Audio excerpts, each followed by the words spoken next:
I'm Kiara Brooks, 47 years old, and 3 months ago I experienced what I had only seen in movies. It opened my eyes to how housing discrimination still operates in plain sight in 2025. The shock wasn't just that it happened, it was how smoothly the system was designed to hide it. But what happened next taught me something even more important about the power of proof and the courage it takes to expose bias when you have the evidence to back it up. If you've ever felt like you were being judged before you even opened your mouth, please let me know where you're watching from and subscribe to join others who understand this experience. 5 years ago, I moved to Riverside Heights because it represented everything I'd worked toward. After 2 decades building my career in marketing, climbing from assistant to senior director at a Fortune 500 company, I finally had the income to afford the kind of neighborhood I'd dreamed about since childhood. Tree-lined streets, well-maintained properties, excellent schools that I hoped would benefit my teenage daughter when she visited on weekends. The diversity seemed promising too. I'd seen families of different backgrounds at the community center, heard Spanish and Mandarin at the local coffee shop, noticed hijabi women pushing strollers through the park. It felt like a place where I could belong, where my success would be recognized and valued rather than questioned. Those first few years exceeded my expectations in every way. My townhouse backed up to a small creek, and I spent weekends creating a garden that became the envy of my neighbors. Mrs. Henderson next door, a retired teacher in her 70s, would bring me tomatoes from her greenhouse and stay for coffee while we discussed books. The Patel family across the street invited me to their Diwali celebration, and their kids would wave enthusiastically whenever they saw me coming home from work. I joined the Homeowners Association, volunteered for the annual block party committee, and even ran unsuccessfully but respectably for the school board. My contributions felt valued. I'd helped organize a successful fundraiser for playground equipment, mediated a neighbor dispute about fence boundaries, and my marketing expertise had been crucial in getting better snow removal contracts for the community. The golden period lasted about 3 years. I'd wake up each morning feeling genuinely content, which was something I'd never taken for granted. My daily routine included a walk to the corner bakery where Ahmed knew my order: medium coffee, extra cream, and whatever pastry looked most tempting that morning. The owner, Mrs. Liu, would always ask about my work and seemed genuinely interested in my latest campaigns. Evenings meant reading on my back deck, listening to the creek, and planning weekend projects. I was dating Michael, a kind architect who lived 2 neighborhoods over, and we'd started talking seriously about combining households. For the first time in my adult life, I felt like I'd found my place, not just geographically, but socially and professionally. I belonged here. And everyone seemed to agree. The subtle warning signs started appearing so gradually that I almost missed them entirely. Small things, like being approached by security more often when shopping at the upscale grocery store, even when I was carrying bags from previous purchases. Neighbors who used to wave began offering polite nods instead.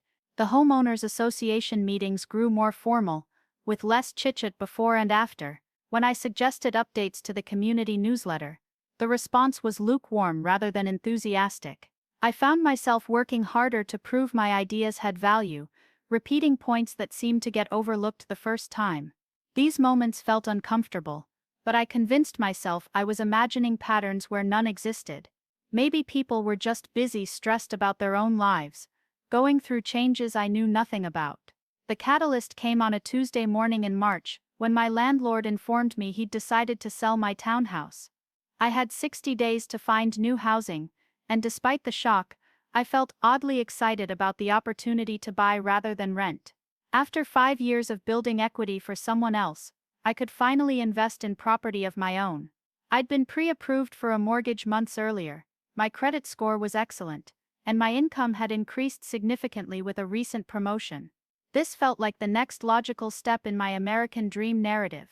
Growing up in Detroit, my parents had very specific teachings about navigating white spaces. Be twice as good to get half as much, my mother would say, but she balanced this realism with unwavering confidence in my abilities.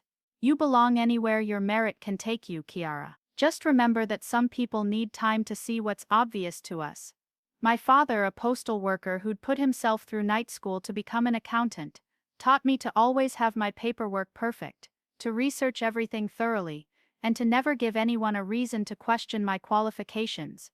Preparation is protection, he'd remind me whenever I faced a new challenge. These lessons had served me well throughout my career. I'd mastered the art of code switching, speaking corporate English in meetings while maintaining my authentic voice with friends and family. I'd learned to dress impeccably, arrive early, and anticipate questions before they were asked. My strategy was to be so obviously qualified that discrimination became impossible, or at least much harder to justify. When colleagues made comments about diversity hires or playing the race card, I'd respond with data, achievements, and unshakable professionalism. This approach had earned me respect, promotions, and what I believed were genuine friendships with white colleagues. In my community involvement, I'd applied the same principles. I researched every issue thoroughly, came to meetings prepared with solutions rather than just complaints, and built coalitions that crossed racial lines. When planning the block party, I'd coordinated with everyone equally, ensuring that different cultural preferences were reflected in the food choices and entertainment. My contributions to the Homeowners Association focused on practical improvements that benefited everyone: better lighting for safety, more efficient waste management, advocacy for reduced noise ordinances that protected property values. I thought I'd successfully integrated into this community not despite my race, but in addition to it. My professional investment in Riverside Heights ran deeper than just homeownership. I'd been promoted to senior director, partly because my marketing campaigns had successfully reached diverse audiences, and I'd started mentoring young professionals of color through my company's diversity initiative. My success felt tied to my ability to bridge different worlds, corporate and community, traditional and innovative, majority and minority perspectives. I'd given presentations at industry conferences about inclusive marketing strategies, and my team had won awards for campaigns that authentically represented multicultural consumers. The relationships I'd built felt genuine and multifaceted. Mrs. Henderson and I shared a love of mystery novels and would exchange recommendations along with vegetables from our gardens. She'd tell me stories about teaching in integrated schools during the 1970s, and I'd share my perspectives on how education had evolved. The Patel family's teenage son had asked me to review his college application essays, and I'd been honored to provide a reference letter. Dr. Williams down the street, a black pediatrician who'd moved to the neighborhood around the same time I had, and I had become close friends, bonding over our shared experiences of being professionals who'd made it into predominantly white spaces.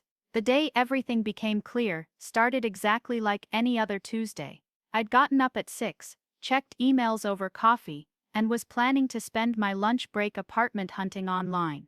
My morning routine included checking the local real estate listings while eating breakfast, and I'd already identified several promising possibilities. The Creekview Apartments had caught my attention, a luxury complex, just 2 miles from my current location, with a gym, pool, and the kind of modern amenities that justified the premium rent. The photos showed spacious units with granite countertops, hardwood floors, and large windows that would flood my plants with natural light. I called at exactly 10 a.m., during what I calculated would be the property manager's least busy time. A woman answered on the second ring, her voice professional but friendly. "Creekview Apartments, this is Jennifer, how can I help you?" I explained that I was interested in a 1-bedroom unit, mentioned my budget range, and asked about availability. The change in her tone was so subtle, I almost missed it. A slight cooling, a more formal cadence. "Oh, I'm sorry, but we don't currently have any 1-bedroom units available," she said. "Would you like me to put you on a waiting list?" Something about her response felt off, but I couldn't identify exactly what. The listings I'd seen online had been updated that morning, showing 3 available units in my price range. I mentioned this, and Jennifer paused before explaining that those listings were outdated, that all units had been rented just yesterday evening. "These go really fast," she added, with what seemed like genuine sympathy. "But I'd be happy to call you if something opens up."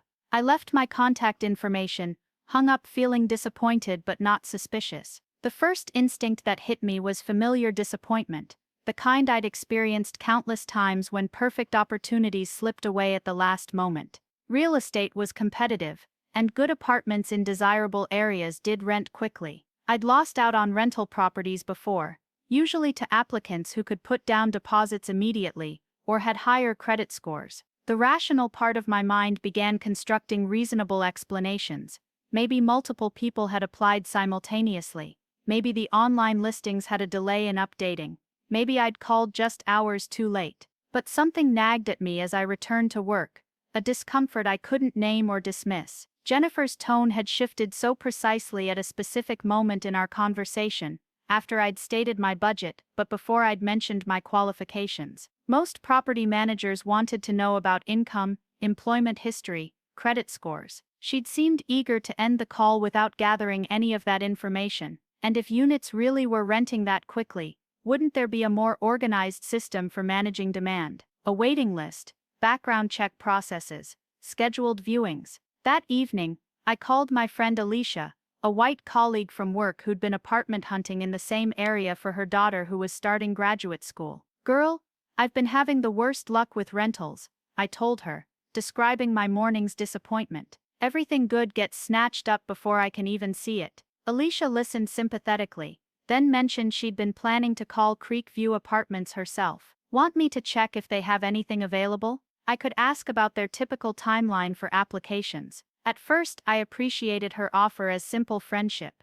Alicia had always been someone I could vent to about work frustrations, dating disappointments, and family drama. She was also pragmatic and direct, qualities that made her excellent at her job in client relations. "If you don't mind checking, that would be great," I said. "Maybe they'll have different units available by now.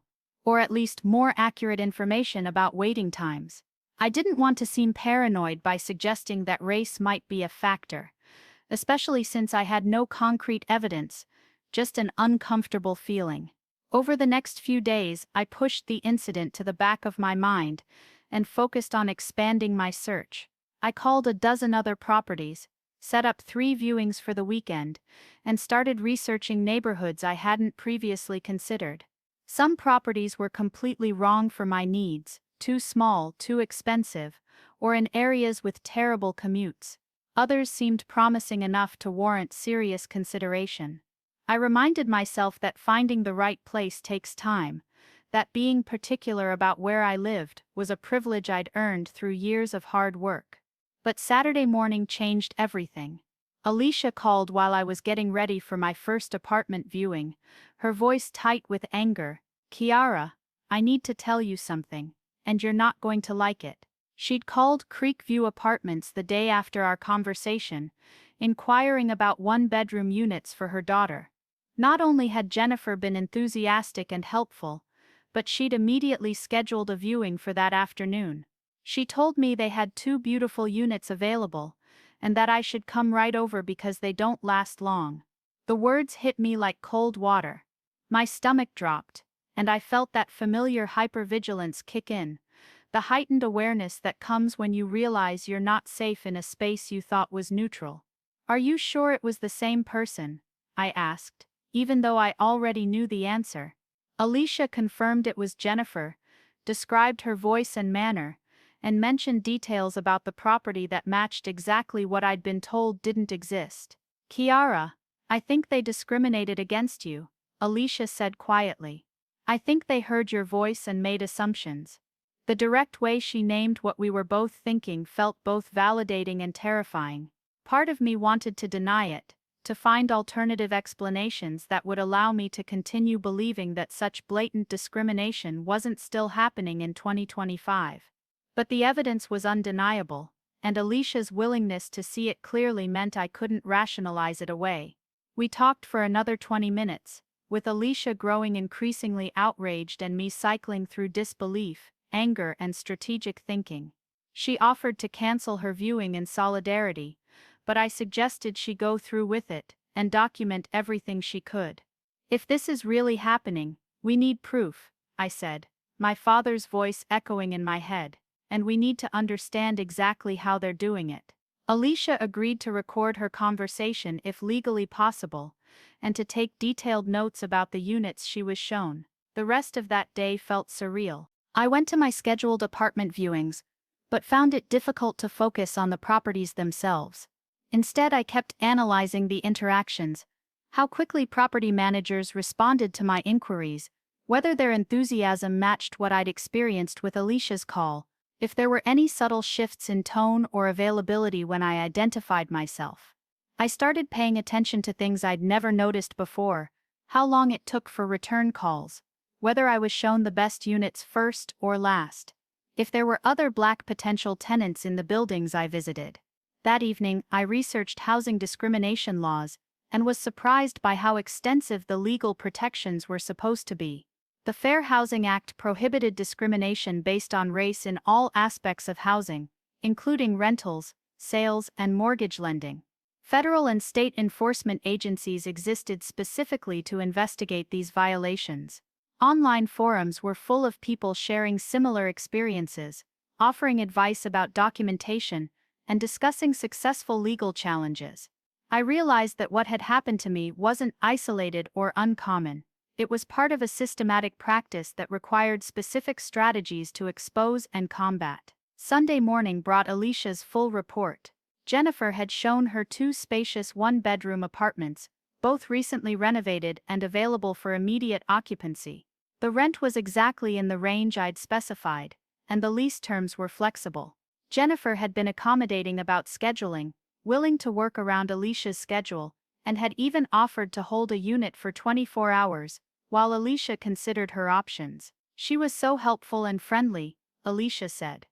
The complete opposite of how she apparently treated you. The contrast was stark and undeniable. Within 48 hours, the same property had gone from having no available units to having multiple options for immediate rental. The same property manager had gone from being apologetic about lack of inventory to being enthusiastic about helping a potential tenant find the perfect fit. The only variable that had changed was the race of the caller, and while I couldn't prove Jennifer had made assumptions based on my voice, the pattern was clear enough to warrant further investigation. I spent Sunday afternoon reaching out to friends and colleagues of different racial backgrounds, asking if anyone would be willing to help with an informal audit of Creekview Apartments. My goal was to establish whether this differential treatment was consistent, or if Alicia and I had just experienced an anomaly. Dr. Williams immediately volunteered, as did 2 other friends, one Asian American, one Latina. I also reached out to Marcus, a Black male colleague, and James, another white friend from my marketing team. Over the next week, we conducted what amounted to a coordinated testing operation. Each person called Creekview Apartments during different times of day, inquiring about one-bedroom units in the same price range.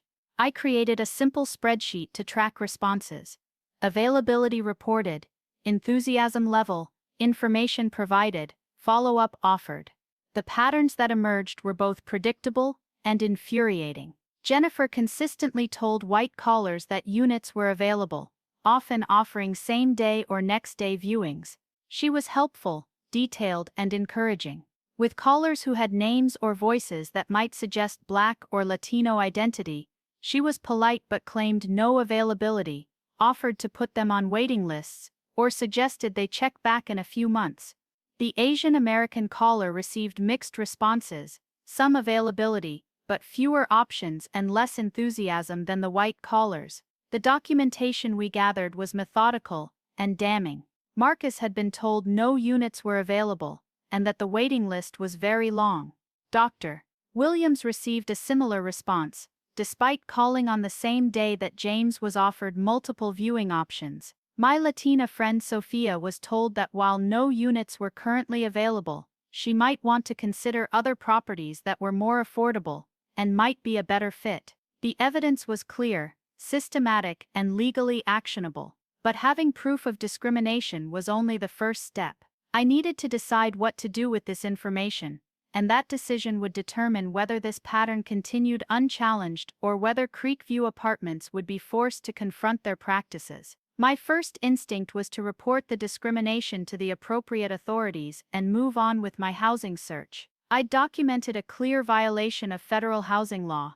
I had witnesses and detailed records, and there were established legal processes for addressing exactly this situation. Filing a complaint with the Department of Housing and Urban Development would put Creekview Apartments under investigation and potentially result in fines, mandatory training, or other corrective measures. This felt like the responsible, systematic approach my father had taught me to take when facing institutional barriers. But as I researched the complaint process, I discovered that investigations could take months or years, that many cases resulted in minimal penalties, and that individual complainants often faced long legal battles with uncertain outcomes. More frustrating, nothing in the process would prevent Creekview Apartments from continuing their discriminatory practices while the investigation was pending.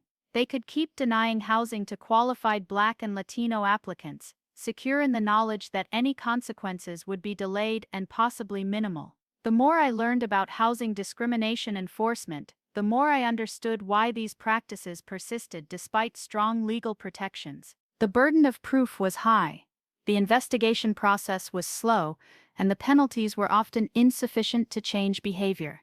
Property managers could claim that unit availability was coincidental, that their preferences were based on factors other than race, or that miscommunications had led to confusion about inventory.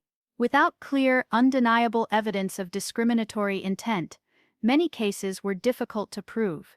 This realization led me to consider more direct action. What if, instead of just filing a complaint, I could force Creekview Apartments to confront their practices publicly and immediately? What if I could create a situation where denying discrimination became impossible, where their bias was exposed in real time, in front of witnesses who couldn't rationalize it away? The idea that began forming was both simple and risky. I would go to Creekview Apartments in person, with my paperwork and qualifications ready, and apply for one of the units that were supposedly unavailable. When I was inevitably turned away, Alicia would arrive shortly afterward and inquire about the same units. If the pattern held, Jennifer would welcome Alicia and show her multiple available apartments. The contrast would be immediate, witnessed, and undeniable. This plan required careful coordination and carried significant risks. If Jennifer had learned to be more cautious about discriminating, or if she recognized my voice from our phone conversation, the test might fail to produce clear results. If she became suspicious about the timing of our visits, she might alter her behavior or refuse to interact with us altogether. And if we succeeded in exposing the discrimination, there was no guarantee that Creekview Apartments would respond constructively rather than defensively. But the potential benefits outweighed the risks. A successful test would provide immediate, irrefutable proof of discriminatory practices. It would create an opportunity for direct confrontation and negotiation, rather than relying on distant federal agencies to eventually address the problem. Most importantly, it would give me agency in the situation, the power to expose bias on my own terms rather than hoping that others would take my concerns seriously. I spent 3 days planning every detail of the test. Alicia and I coordinated our schedules to ensure we could both visit Creekview Apartments on the same afternoon, with about 30 minutes between appointments. I prepared a folder with my credit report, employment verification, bank statements, and references, everything needed to demonstrate that I was an ideal tenant. Alicia agreed to ask detailed questions about lease terms, amenities, and availability, creating opportunities for Jennifer to make commitments that would be difficult to deny when I arrived. We also discussed how to document the interaction. Neither of us felt comfortable secretly recording conversations, but we agreed to take detailed notes immediately afterward, and to compare our experiences while they were still fresh. Alicia would pay particular attention to which units Jennifer showed her, and what explanations she provided for availability. I would focus on the specific reasons given for lack of inventory, and whether Jennifer suggested alternative properties or timelines. The morning of our test, I woke up with a mixture of excitement and anxiety that reminded me of childhood Christmas mornings. Part of me hoped that I was wrong, that Jennifer would welcome me as enthusiastically as she had Alicia, that our phone conversation had been a misunderstanding rather than discrimination. But a larger part of me knew that we were about to confirm what I already understood to be true, and that confirmation would require me to decide what kind of person I wanted to be in response. I arrived at Creekview Apartments at exactly 2 p.m., having spent the morning reviewing my materials and practicing the confident, professional demeanor that had served me well throughout my career. The complex was even more impressive in person. Beautifully landscaped grounds, modern buildings with large windows, a sparkling pool surrounded by new outdoor furniture. This was exactly the kind of place I'd worked my entire adult life to be able to afford, and seeing it reinforced both my determination to live there and my anger at being excluded from consideration. The leasing office was bright and welcoming, with promotional materials displaying the complex's amenities and sample floor plans. Jennifer greeted me within moments of my arrival, a blonde woman in her early 30s, wearing a crisp blue blazer and a smile that seemed genuine until our eyes met. I watched her expression shift almost imperceptibly, a slight tightening around her eyes, a fractional step backward. "Hi, I'm Kiara Brooks," I said, extending my hand and maintaining eye contact. "I called last week about one-bedroom apartments, and I was hoping to see what you currently have available." Jennifer shook my hand briefly, her smile becoming more professional and less warm. "Oh yes, I remember our conversation," she said. "Unfortunately, our availability hasn't changed.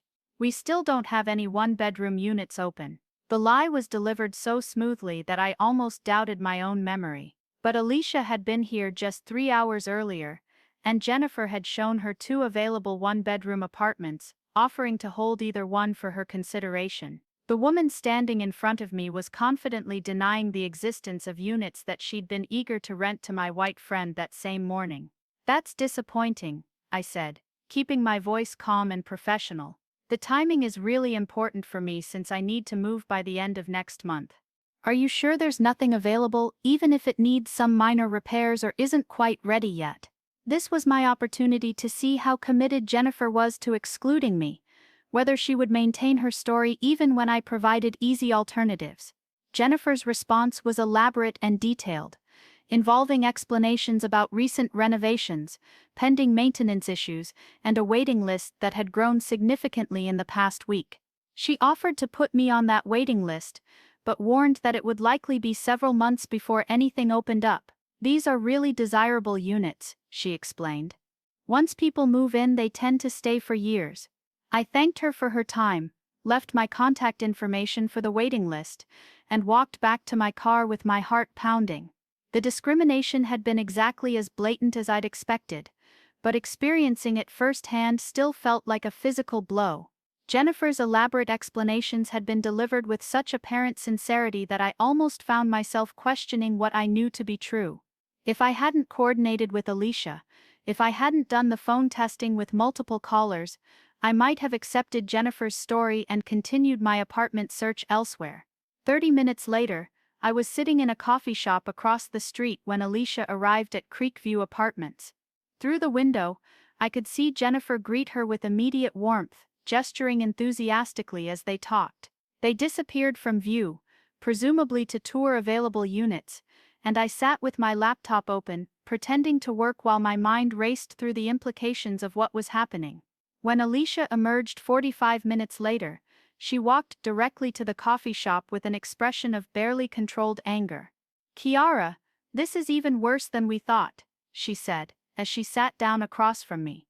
She showed me 3 different one-bedroom apartments, all available for immediate move-in. She offered me my choice of lease terms, talked about the gym and pool access, and even suggested I put in an application today to secure the unit I liked best. The details Alicia provided were staggering in their contrast to my experience.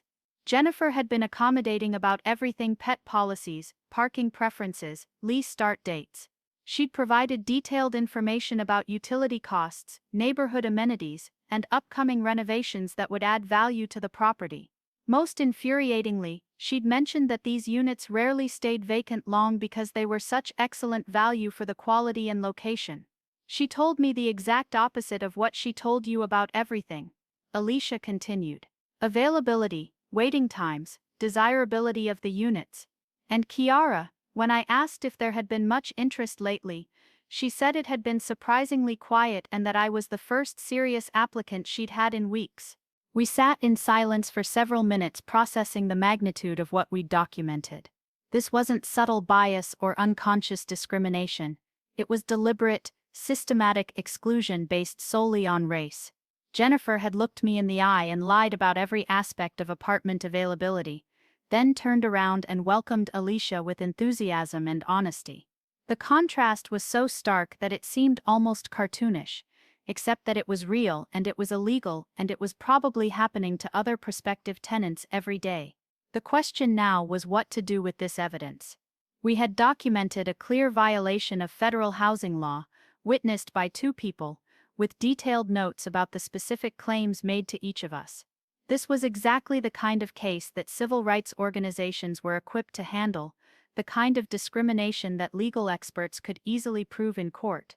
But I found myself wanting something more immediate and personal than a legal complaint. I wanted to confront Jennifer directly, to force Creekview Apartments to acknowledge what they'd done, and to implement changes that would prevent other people from experiencing this exclusion. I wanted them to understand that their actions had consequences, that qualified tenants wouldn't simply disappear quietly when faced with discrimination. That evening, I called Dr. Williams to update him on our successful test and to discuss next steps. As someone who'd navigated similar challenges in his medical practice, he had perspective on both the personal and strategic aspects of fighting institutional bias. "Kiara, you've got them dead to rights," he said. "The question is whether you want to pursue this through official channels or handle it more directly." We talked through the options and their likely outcomes. A HUD complaint would initiate an investigation but might take months to resolve, and would probably result in minimal penalties. A lawsuit could be more impactful but would require significant time, money, and emotional energy with uncertain results. A direct confrontation with Creekview Apartments management might produce faster changes but could also result in retaliation or simply denial. "What matters most to you?" Dr. Williams asked. "Punishment for what they did, prevention of future discrimination, or personal vindication?" The question helped clarify my priorities. I cared less about punishing Jennifer individually than about forcing Creekview Apartments to confront their practices and implement systemic changes. I wanted other qualified Black and Latino applicants to be treated fairly, and I wanted the complex's management to understand that discrimination carried real risks for their business. This conversation led me to develop a multi-pronged strategy that combined immediate confrontation with longer-term accountability measures. I would schedule a meeting with Creekview Apartments management, present the evidence we'd gathered, and demand specific policy changes to prevent future discrimination. If they responded constructively, we could work together to implement training, oversight, and accountability measures. If they responded defensively or refused to acknowledge the problem, I would escalate to legal action and public pressure. The key to making this approach work was building a coalition of support before the confrontation. I reached out to local civil rights organizations, fair housing advocates, and legal experts who could provide guidance and credibility. I also contacted local media outlets to let them know about the story, creating potential consequences for Creekview Apartments if they chose to ignore or minimize our concerns. One of the most valuable connections I made during this process was with Sandra Martinez, a fair housing specialist who'd been investigating rental discrimination in our region for over a decade. Sandra immediately recognized the significance of our documentation and offered to participate in the meeting with Creekview Apartments management. "This is exactly the kind of clear-cut case that can create precedent for the entire industry," she told me. "If we handle it right, this could result in changes that go far beyond just one apartment complex." Sandra's involvement transformed my individual complaint into a broader civil rights initiative. She brought expertise in housing law, relationships with enforcement agencies, and experience in negotiating systemic changes with property management companies. She also helped me understand that our test results were unusual in their clarity. Most discrimination cases involved more subtle forms of bias that were harder to document and prove. Over the next week, I prepared for what felt like the most important meeting of my professional life. I created a comprehensive presentation that included our testing results, relevant housing law citations, and specific recommendations for policy changes. I researched Creekview Apartments' corporate structure, identified key decision makers, and developed talking points that focused on business risks rather than moral arguments. The meeting was scheduled for the following Thursday at 10 a.m. in the complex's management office. I would be accompanied by Sandra Martinez and Alicia, who'd agreed to present her experience as a witness to the differential treatment. Creekview Apartments would be represented by their regional manager, the complex's general manager, and their corporate legal counsel. I spent the night before the meeting reviewing my notes and practicing my presentation, but mostly trying to manage the anxiety that came with confronting institutional power directly. This wasn't like advocating for playground equipment or snow removal. This was challenging a business practice that was illegal but profitable, calling out bias that was probably unconscious but definitely harmful. The morning of the meeting, I dressed in my most authoritative business suit and arrived 15 minutes early to set up my materials. The management office felt different than it had during my apartment visit, more formal, less welcoming, with an atmosphere that suggested serious business rather than customer service. When the Creekview representatives arrived, their expressions ranged from politely confused to visibly defensive. The regional manager, David Coleman, introduced himself and his colleagues with professional courtesy, but obvious wariness. "Miss Brooks, we understand you have some concerns about your experience with our leasing process," he said. "We're committed to fair housing practices and want to address any misunderstandings that may have occurred." His phrasing "concerns" and "misunderstandings" immediately signaled that Creekview Apartments was preparing to minimize rather than acknowledge the discrimination we'd documented. But I'd anticipated this response and came prepared with evidence that would be difficult to reframe or dismiss. "Thank you for meeting with us," I replied. "What we've documented isn't a misunderstanding, it's a clear pattern of discriminatory practices that violate federal housing law. I'd like to walk you through our findings and discuss how Creekview Apartments plans to address these violations." I spent the next 20 minutes presenting our evidence methodically and dispassionately. I started with the timeline of phone calls, showing how white callers consistently received different information than Black and Latino callers about apartment availability. I presented Alicia's experience alongside my own, highlighting the specific contradictions in Jennifer's statements about inventory, waiting lists, and application processes. The room grew increasingly tense as the evidence mounted. Jennifer, who'd been called in to participate, looked uncomfortable but not particularly surprised, suggesting that differential treatment of potential tenants was a known practice rather than an aberration. The legal counsel took detailed notes and asked clarifying questions that suggested they understood the seriousness of the violations we documented. When I finished my presentation, David Coleman's initial response was predictably defensive. "We appreciate you bringing these concerns to our attention," he said. "But I think there may be some confusion about timing and availability.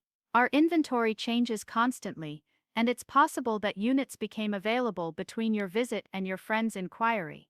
This explanation was so obviously inadequate that even he seemed to realize it wasn't credible. Sandra Martinez stepped in at this point, her tone professional but uncompromising. "Mr. Coleman, Miss Brooks and Miss Alicia visited your property within 30 minutes of each other on the same day. Miss Brooks was told no units were available, and was offered a waiting list. Miss Alicia was shown 3 available units and encouraged to apply immediately. This isn't a timing issue, it's discrimination." The legal counsel's questions became more pointed after Sandra's intervention. They wanted to know if we had recordings of the conversations, whether we planned to file complaints with federal agencies, and if we'd shared our findings with media outlets. Their focus on potential legal and public relations consequences suggested that Creekview Apartments was beginning to understand the seriousness of their situation. "What we want," I said, "is for Creekview Apartments to acknowledge what happened, implement policies to prevent future discrimination, and provide training to ensure that all prospective tenants are treated fairly regardless of their race or ethnicity. We're not looking for individual punishment or monetary compensation. We want systemic change." This offer surprised them, and I could see David Coleman and his legal counsel exchanging glances that suggested relief. Most discrimination complaints they'd encountered probably focused on penalties and compensation rather than prevention and policy changes. By focusing on constructive solutions rather than punitive measures, I was offering them a way to address the problem while minimizing corporate liability. What specific changes are you proposing? The legal counsel asked. I was ready for this question and had prepared a detailed list of recommendations based on Sandra's expertise and my own research into fair housing best practices. The policies I proposed included mandatory fair housing training for all leasing staff, standardized scripts for responding to rental inquiries, detailed documentation requirements for apartment availability claims, regular auditing of rental practices by external organizations, and clear accountability measures for staff who violated fair housing policies. I also suggested that Creekview Apartments partner with local civil rights organizations to develop ongoing oversight and feedback mechanisms. These changes would benefit Creekview Apartments as much as prospective tenants, I explained. Clear policies protect your staff from unknowingly violating housing law, documentation procedures, provide evidence of non-discriminatory practices, and partnerships with civil rights organizations enhance your reputation in the community. The business case for fair housing compliance was compelling, and I could see David Coleman becoming more receptive as I outlined the advantages of proactive policy changes. Corporate liability for housing discrimination could be significant, involving federal fines, legal costs, and damage to company reputation. By contrast, implementing comprehensive fair housing policies positioned Creekview Apartments as an industry leader in ethical business practices. After 2 hours of discussion, we reached a preliminary agreement that exceeded my expectations. Creekview Apartments committed to implementing all of my policy recommendations within 60 days, providing detailed progress reports to Sandra's organization, and submitting to external auditing of their rental practices for the next 2 years. They also agreed to offer me a lease on one of the available one-bedroom units at the same terms that had been offered to Alicia. The settlement felt like a genuine victory for fair housing rather than just a resolution of my individual complaint. The policies we'd negotiated would affect how Creekview Apartments treated all prospective tenants, and the external oversight would ensure that changes were implemented effectively rather than forgotten once media attention faded. But perhaps most importantly, the meeting had forced Creekview Apartments to confront the reality of their discriminatory practices, rather than continuing to operate under the assumption that bias was undetectable or unpunishable. Jennifer had been required to sit in a room while her differential treatment of Alicia and me was documented in detail, with specific quotes and timeline comparisons that made denial impossible. I want to apologize for the experience you had with our leasing process, David Coleman said as we concluded the meeting. What you've documented is clearly unacceptable, and we're committed to ensuring it doesn't happen again. The apology felt genuine rather than defensive, and his willingness to acknowledge wrongdoing rather than minimize it suggested that Creekview Apartments understood both the legal and ethical implications of housing discrimination. The immediate aftermath of our confrontation brought a mixture of relief, satisfaction, and emotional exhaustion that I hadn't fully anticipated. Successfully challenging discrimination felt empowering, but the energy required to document bias, build coalitions, and confront institutional power had been significant. I found myself sleeping longer, eating less, and feeling simultaneously proud of what we'd accomplished and drained by what it had required. The first concrete changes at Creekview Apartments appeared within 2 weeks of our meeting. New signage in the leasing office emphasized their commitment to fair housing. Jennifer and other leasing staff began attending training sessions with local civil rights organizations, and standardized inquiry forms were implemented to ensure consistent information was provided to all prospective tenants. Sandra Martinez reported that her initial oversight visit had found genuine efforts to implement the policies we'd negotiated. My personal decision about whether to lease an apartment at Creekview became complicated by the success of our advocacy. On one hand, I'd achieved exactly what I'd wanted: the ability to rent a quality apartment based on my qualifications rather than my race. The unit I was offered was beautiful, appropriately priced, and conveniently located. Moving there would represent a tangible victory over discrimination and would allow me to monitor ongoing compliance with our agreement. On the other hand, the process of fighting for fair treatment had changed my relationship with the community. I would always be the tenant who'd exposed their discriminatory practices, the person who'd forced uncomfortable conversations about bias and accountability. Some residents might appreciate the changes I'd helped implement, while others might resent the attention and oversight that resulted from our confrontation. After considerable reflection, I decided to lease the apartment and approach my residency as an ongoing advocacy opportunity, rather than just personal housing. My presence at Creekview Apartments would serve as a visible reminder of their commitment to fair housing and would provide ongoing insight into whether policy changes translated into actual practice changes. I could also serve as a resource for other residents who might experience discrimination or bias.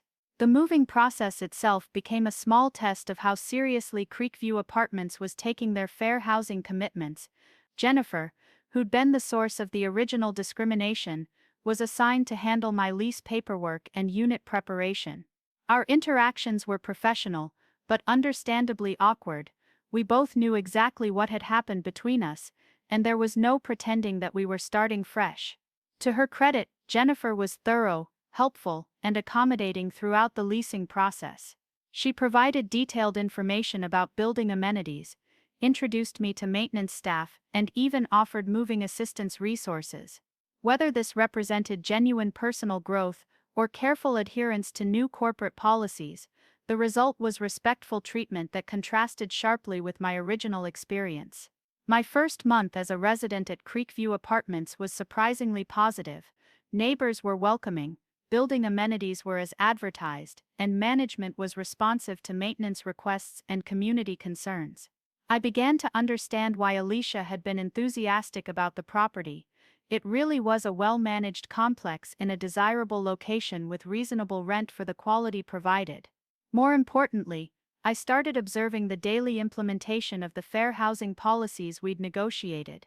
New prospective tenants were treated consistently regardless of their apparent race or ethnicity. Leasing staff followed standardized procedures for sharing information and scheduling viewings, and documentation was maintained for all rental inquiries. The changes weren't perfect, but they represented genuine progress toward equitable treatment. 3 months after moving in, I received a call from Sandra Martinez with an update that demonstrated the broader impact of our advocacy. 2 other apartment complexes in the region had voluntarily implemented similar fair housing policies after learning about our agreement with Creekview Apartments. Property management companies were beginning to understand that proactive compliance was preferable to reactive damage control, and civil rights organizations were using our case as a model for addressing rental discrimination. Your willingness to confront this directly instead of just filing a complaint has created ripple effects throughout the industry. Sandra told me, other people who've experienced housing discrimination are reaching out to us because they've heard that change is possible. You've given people hope that bias can be challenged successfully. The recognition that our individual case had contributed to broader systemic change felt deeply satisfying. Housing discrimination had persisted partly because individual victims often lacked the resources or support to challenge bias effectively. By building coalitions, documenting violations methodically, and focusing on policy changes rather than just penalties, we'd created a replicable model for addressing institutional bias. 6 months into my lease, I was invited to speak at a fair housing conference about our experience challenging rental discrimination. The audience included civil rights advocates, property managers, legal experts, and government officials, people who were working to address housing bias from multiple angles. Sharing our story with this audience felt like completing a circle that had started with a discriminatory phone call and led to policy changes that were now being studied and replicated. The most meaningful part of the presentation was hearing from other people who'd used our approach to address discrimination in their own communities. A young Latino family had successfully challenged bias at a different apartment complex, citing our case as precedent for demanding policy changes rather than just individual remedies. A Black graduate student had worked with her university to implement fair housing training for student rental listings, using our documentation methods to identify problematic practices. My relationship with Creekview Apartments continued to evolve as the policies we'd implemented became routine rather than exceptional. New staff were trained in fair housing compliance from their first day, oversight visits became standard operating procedure, and resident diversity increased as discriminatory barriers were removed.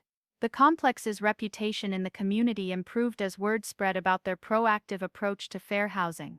But perhaps the most significant long-term change was in my own understanding of how to respond to institutional bias.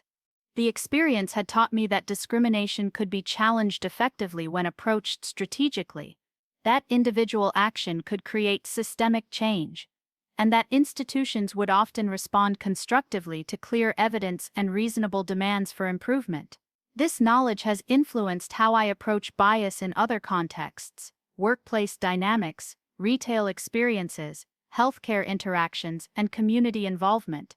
I'm more likely to document problematic incidents, more confident about building coalitions for change, and more focused on policy solutions rather than individual complaints.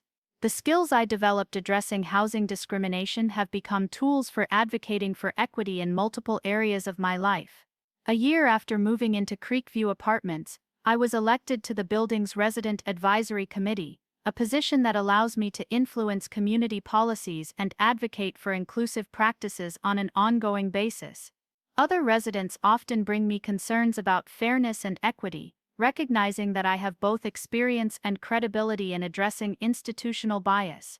This role feels like a natural extension of the advocacy that brought me to the complex in the first place. The broader lessons from my experience extend beyond housing discrimination to encompass any situation where bias creates barriers to opportunity. The key elements of successful advocacy: careful documentation, coalition building, focus on systemic change, and strategic confrontation, are applicable to workplace discrimination, educational inequity, healthcare disparities, and other forms of institutional bias. Most importantly, my experience demonstrated that individuals can challenge institutional power effectively when they approach discrimination strategically rather than just emotionally. Anger and frustration are natural responses to bias, but sustained change requires evidence, allies, clear demands, and persistence. The goal isn't just to address individual incidents of discrimination, but to create accountability systems that prevent future bias. Looking back on everything that's happened since that first phone call to Creekview Apartments, I'm struck by how much change was possible once discrimination was exposed and confronted directly. The policies we implemented weren't revolutionary. They were basic fair housing practices that should have been standard from the beginning, but creating accountability for those practices required someone to document the violations, build support for change, and demand institutional response. The experience also taught me about the importance of allies who are willing to use their privilege constructively rather than just sympathetically. Alicia's participation was crucial not just for documenting discrimination, but for demonstrating that white people could recognize bias and take action to address it. Her willingness to invest time and energy in challenging unfairness that didn't directly affect her was essential to our success. Today, when I talk to other people who've experienced discrimination, I emphasize the importance of approaching bias strategically rather than just personally. Individual incidents of unfair treatment are symptoms of systemic problems that require systemic solutions. While it's important to address immediate harms, lasting change comes from implementing policies, creating oversight mechanisms, and building accountability systems that prevent future discrimination.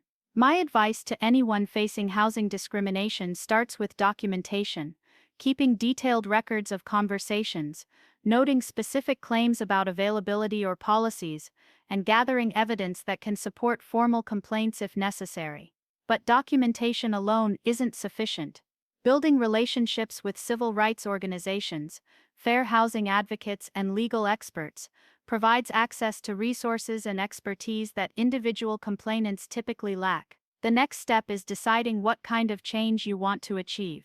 If your primary goal is individual remedy, getting access to the housing you were denied, filing a complaint with HUD, or pursuing legal action might be the most effective approach. But if you want to address the broader pattern of discrimination that affects other prospective tenants, direct engagement with property management might produce faster and more comprehensive changes. For white allies who want to support fair housing, the most valuable contribution is often participating in testing and documentation efforts.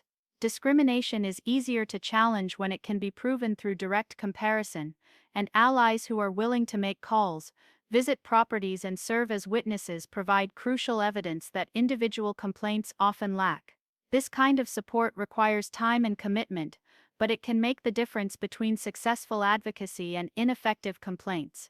When working with institutions to address discriminatory practices, I've found that focusing on business benefits rather than moral arguments is often more effective. Property managers care about legal liability, reputation management, and operational efficiency. Positioning fair housing compliance as risk management, rather than social justice, creates incentives for change that align with institutional priorities. The changes at Creekview Apartments have been sustained because they were designed to serve institutional interests as well as civil rights goals. Fair housing policies protect the company from legal liability, standardized procedures improve operational efficiency, and partnership with civil rights organizations enhances community reputation. When equity initiatives serve business interests, they're more likely to be maintained even when leadership changes or priorities shift. One of the most encouraging developments since our initial confrontation has been seeing other property management companies adopt similar policies voluntarily.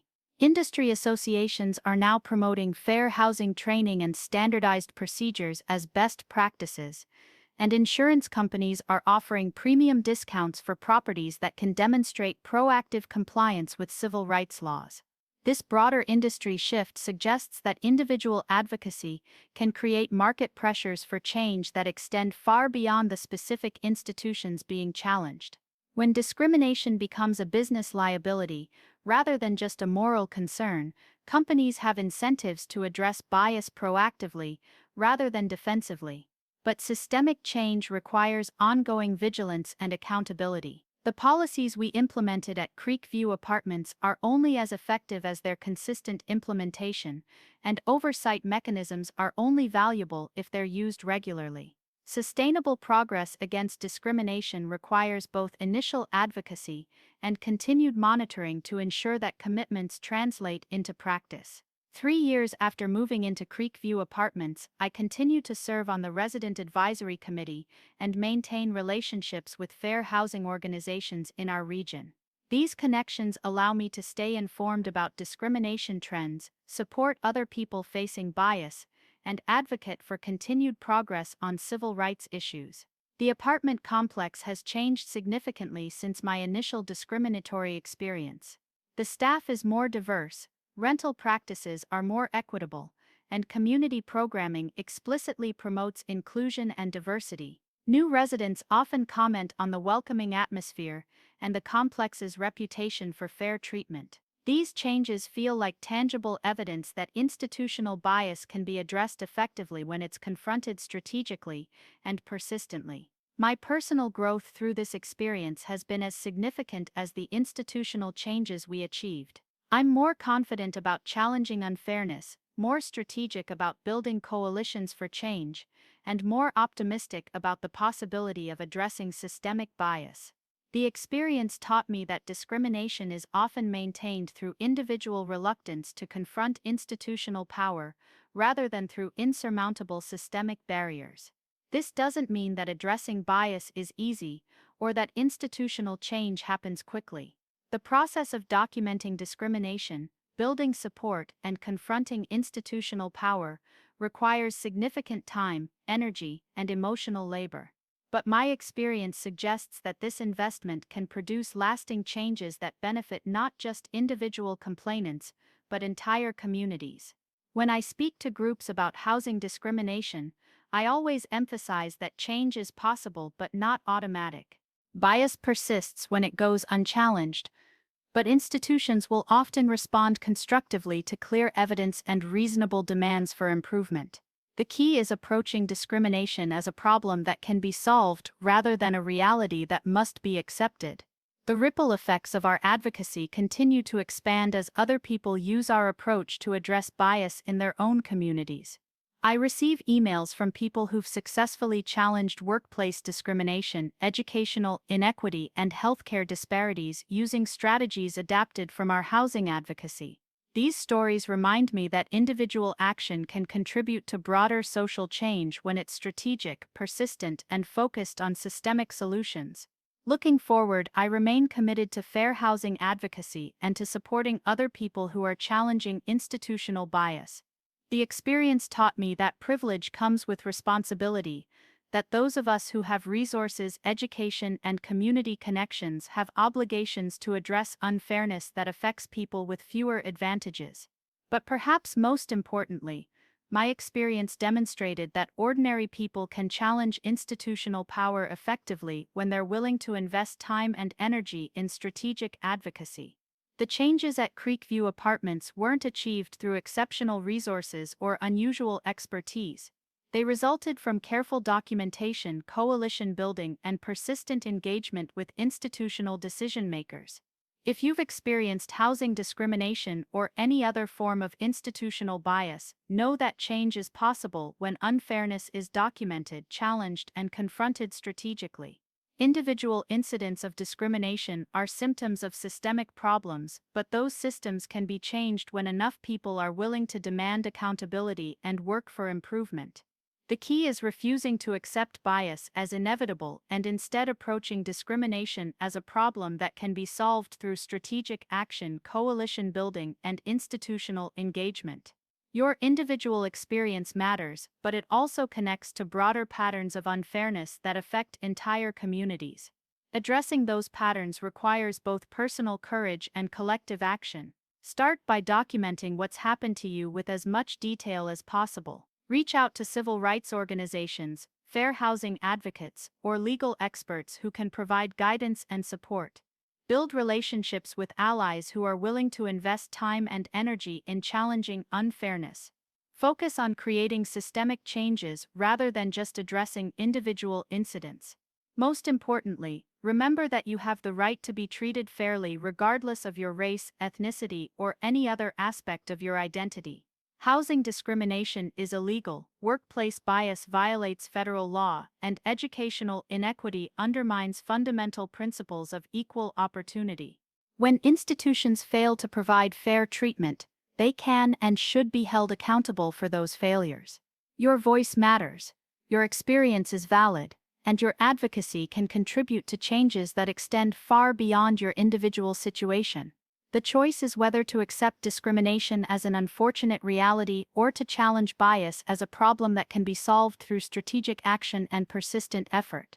I chose to challenge the bias I experienced, and that choice led to policy changes that have improved conditions for countless other prospective tenants. Your choice to confront unfairness in your own life could have similar ripple effects, creating change that benefits not just you but entire communities of people who deserve to be treated with dignity and respect. Thank you for watching, for subscribing, and for being part of a community that believes change is possible when we're willing to work for it together.